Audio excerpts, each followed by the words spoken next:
Olá, queridos amigos da TV Unifev, eu sou o Padre Márcio Tadeu e esse é mais um programa Verdade em Questão. Para falarmos, é claro, das nossas necessidades, das nossas coisas. Cuidar da saúde é sempre bom. Vez ou outra, nós trazemos para esse programa pessoas que nos ajudam a refletir sobre o nosso bem-estar, especialmente sobre a nossa saúde. Isso é verdade, porque se de fato nós temos um corpo, esse corpo, alguns creem, como eu, por exemplo, que existe, foi dado por um ser superior, outros acreditam na força da vida, enfim, todos sabemos que recebemos o nosso corpo, a nossa vida de presente. Então, quando a gente recebe um presente, diz a vovó, diz o vovô, diz o papai, diz a mamãe que a gente tem que cuidar e cuidar bem. Contudo, a gente sempre tem aquele pensamento, vamos remediar, né? E o remédio é bom e necessário, mas também existe a prevenção. E quando a gente fala de prevenção, a gente lembra de imunização, que é o processo justamente das vacinas que vão prevenir contra sarampo, né? Contra tantas e tantas doenças que podem nos ocorrer se nós não tivermos vacinados, ou seja, evidentemente preparados para ter um contato, caso aconteça, com esses tipos de vírus, por exemplo. E é por isso que nós chamamos a doutora, posso chamar a doutora Daniele Fortini? Enfermeira. Enfermeira, não é?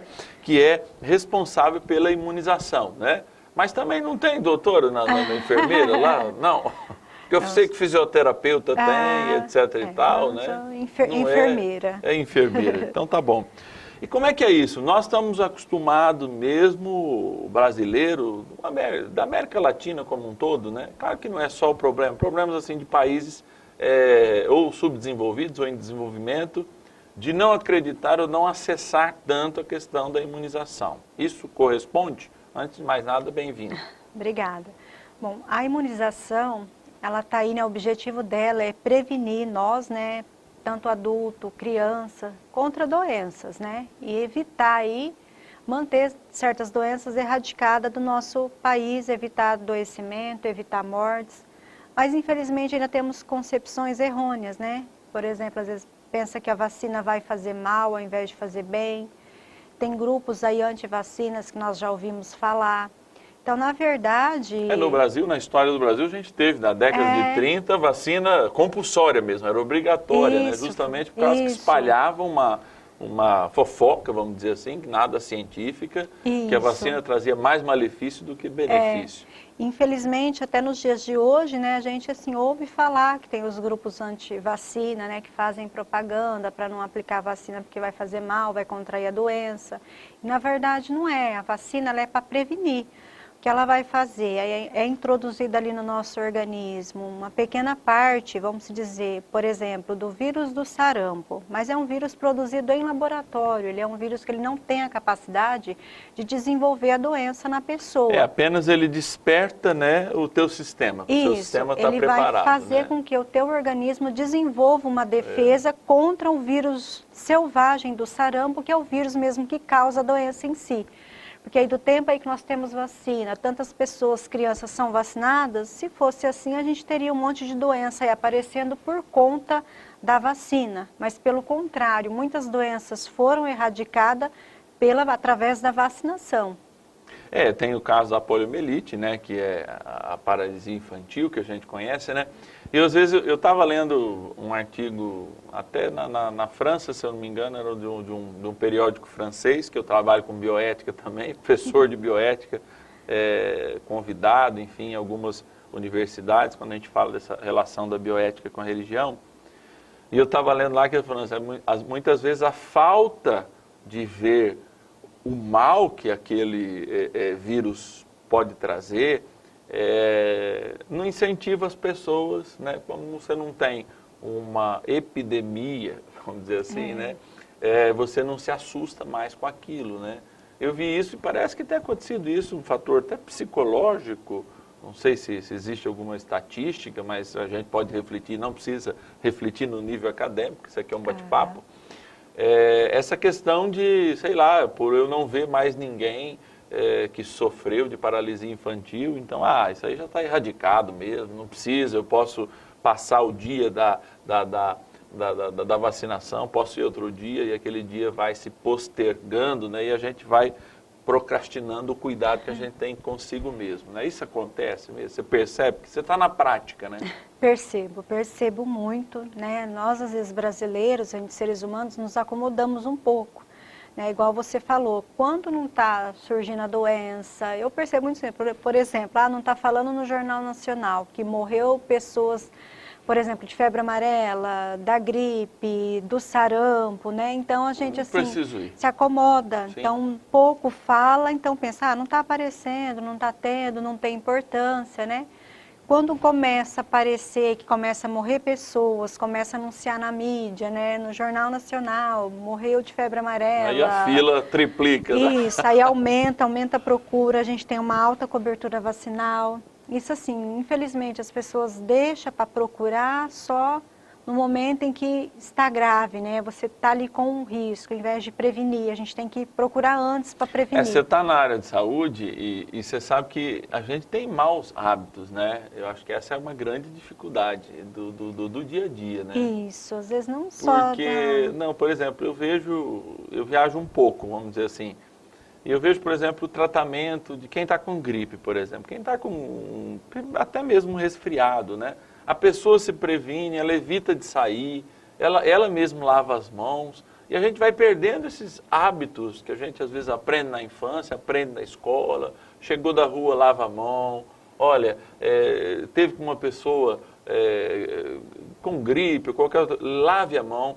Não tem nada de neurose nisso, né? Isso é prevenção, porque você está criando uma barreira, né? Inclusive contra outras, contra bactérias, etc. e tal, que às vezes estão ali onde você tocou, etc. Isso, as medidas de higiene pessoal, né? Evita muitas doenças de transmissão respiratória, como por exemplo a gripe, ou até mesmo o sarampo, que a transmissão é a via respiratória, né? Além da vacina, que é uma proteção muito grande, mas tudo isso ajuda. A lavagem das mãos, o uso do álcool gel, não compartilhar objeto de uso pessoal, né? Tomar cuidado, ficar assim, mais em ambiente ventilado. Se está com resfriado, no período que aquele resfriado, evitar estar em ambiente aglomerado, né? Evitar estar saindo o que puder. Tudo isso ajuda na prevenção também.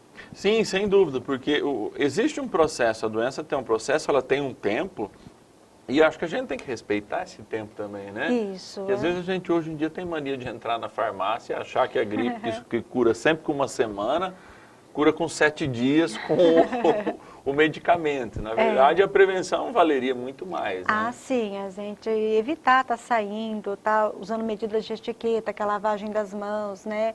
Sempre, às vezes, vai espirrar, né? Proteger o nariz para não estar espalhando, né? Aqueles vírus no... Espirrou, vai lá, lava a mão lava também, porque senão você vai contaminar outras pessoas. Isso, né? Então são medidas que ajudam no todo, né? Ajuda, não é só a questão do resfriado, etc. Ah, sim, em tudo, né? tudo ajuda. Porque, né, hoje, por exemplo, pessoas idosas morrem muito de infecção pulmonar, né?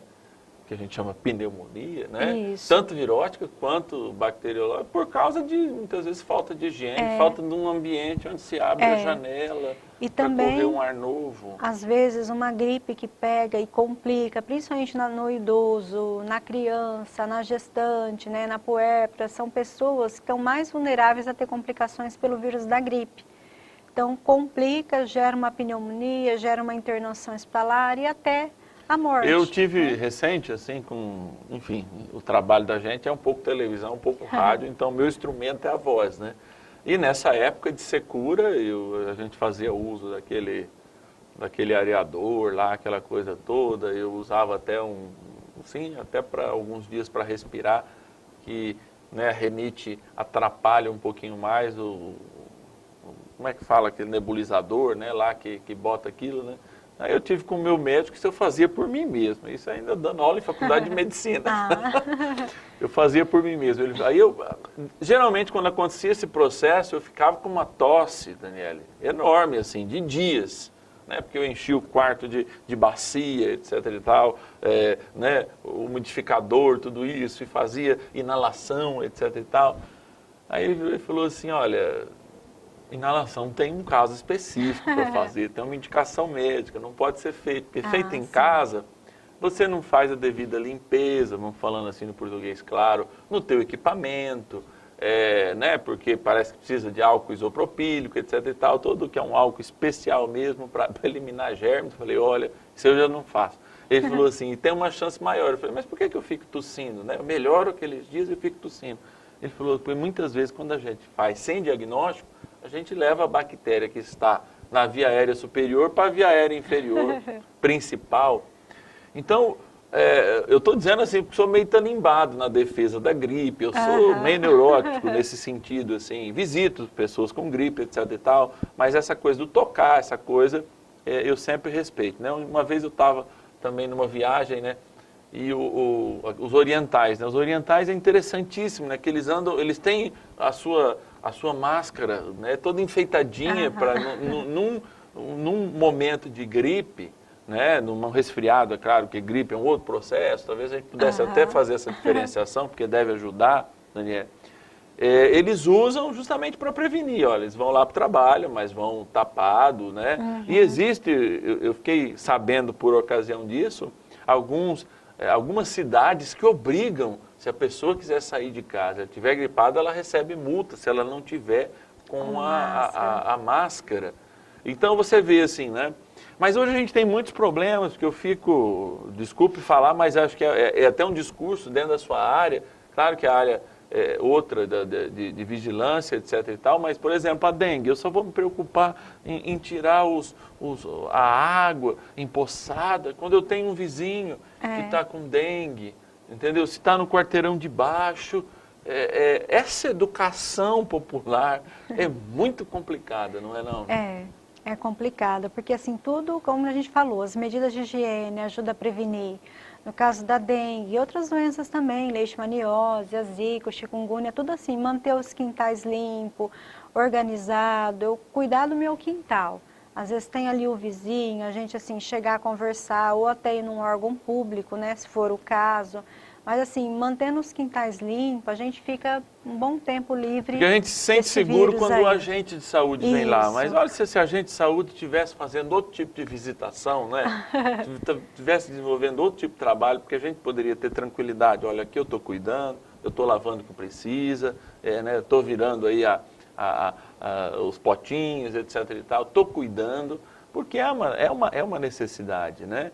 E acho que essa questão da prevenção é uma coisa que a gente deve continuar conversando. Sim, com Nós certeza. vamos por um pequeno intervalo agora e nós voltamos já já. Nós estamos falando de imunização, ou seja, da prevenção de inúmeras doenças. Nós estamos vendo reaparecer aí algumas doenças que a gente já tinha erradicado. No mundo isso está gritando aqui e no Brasil também, claro. Nós somos um país continental, né? A nossa superfície aí é de milhões de metros quadrados, etc e tal, que precisam ser cuidados. Mas o principal que a gente tem que cuidar, sem dúvida nenhuma, é da pessoa.